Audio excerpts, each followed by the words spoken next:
एके दिवशी शंकर पार्वती कैलास पर्वतावर बसली होती. पार्वतीने शंकराला विचारलं, महाराज, सर्व व्रतात चांगलं असं व्रत कोणते?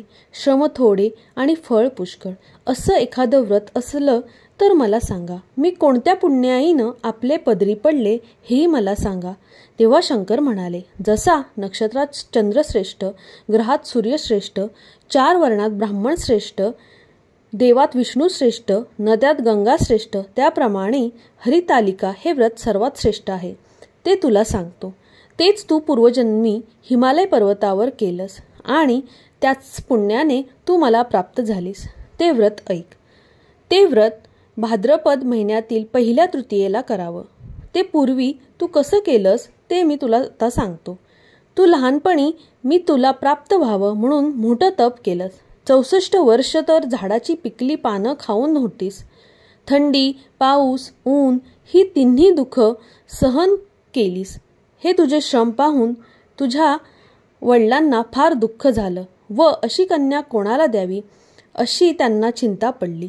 इतक्यात तिथं नारदमुनी आले. हिमालयानं त्यांची पूजा केली व येण्याचं कारण विचारलं. तेव्हा नारद म्हणाले, तुझी कन्या उपवर झाली आहे. ती विष्णूला द्यावी. तो तिचा योग्य नवरा आहे. त्यांनीच मला तुझ्याकडे मागणी करण्यास पाठवलं आहे. म्हणून मी इथं आलो आहे. हिमालयाला मोठा आनंद झाला. त्याने ही गोष्ट कबूल केली. नंतर नारद तिथून विष्णूकडे गेले. नारद गेल्यावर तुझ्या वडिलांनी ही गोष्ट तुला सांगितली. ती गोष्ट तुला रुचली नाही. तू रागावलीस. असं पाहून तुझ्या सखीनं रागवण्याचं कारण विचारलं. तेव्हा तू सांगितलंस, महादेवा वाचून मला दुसरा पती करायचा नाही असा माझा निश्चय आहे. असं असून माझ्या वडिलांनी मला विष्णूला देण्याचं कबूल केलं आहे. ह्याला काय उपाय करावा? मग तुला तुझ्या सखीने एक घोर अरण्यात नेलं. तिथे गेल्यावर एक नदी दृष्टीस पडली. जवळच एक गुहा आढळली. त्या गुहेत जाऊन तू उपवास केलास. तिथे माझं लिंग पार्वतीसह स्थापिलंस. त्याची पूजा केलीस. तो दिवस भाद्रपद शुद्ध तृतीयेचा होता.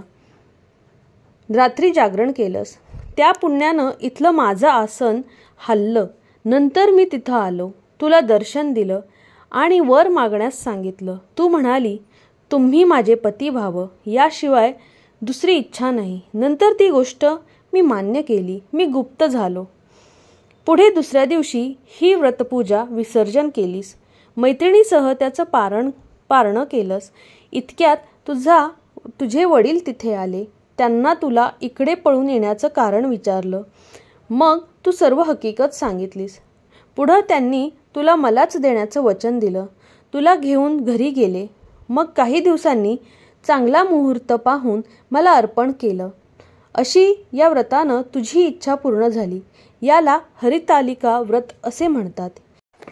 तर ही होती हरितालिकेची व्रतकथा आणि पूजाविधी. तुम्हाला जर माझा व्हिडिओ आवडला असेल तर नक्की लाईक करा आणि चॅनलला सबस्क्राईब करा. थँक्यू.